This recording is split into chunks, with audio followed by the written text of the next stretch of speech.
About 3 months after Operation Market Garden, now with numerous enemy encounters and battle skirmishes under his belt, Walter Hughes and the men of the 504th 82nd Airborne were transported by truck on or around December 16, 1944, to take part in the Battle of the Bulge, the largest and the bloodiest battle for American forces in World War II.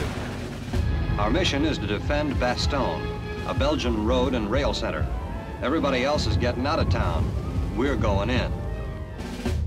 Walter and others were on their way in a hurried race to Bastogne when they got sidetracked in a place called Wourbemont, where they were to stay and back up those with the 1st all ready to attack Chenot. Heavy German resistance from the 1st SS Panzer Division led Walter and the rest of the 504 to engage the Germans from the north.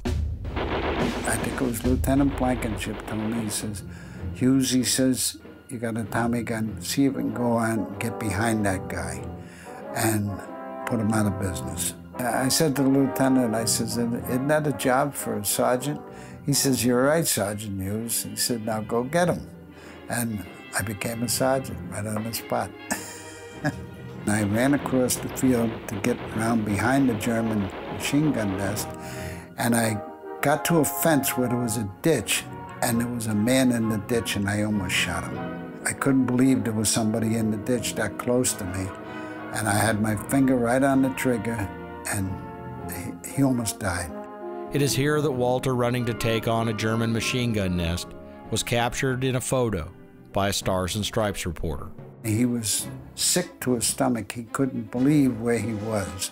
He didn't know where he was. And I said, what the hell are you doing here? My God. He said, where am I? I said, you got Germans right over there behind you, and you got Americans right here. You're going to get shot one way or the other. I said, back up. Go down, back up, along the ditch. I said, get the hell out of here. Then I went toward the German machine gun nest, which was still firing at Lieutenant Blankenship.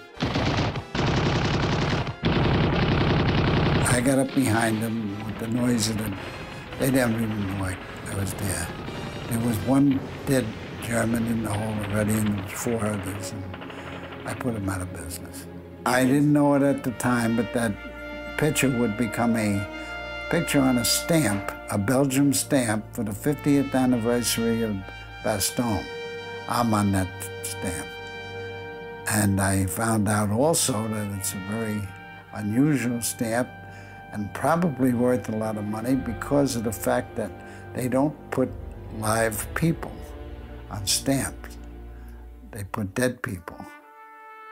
And they didn't know I was still alive.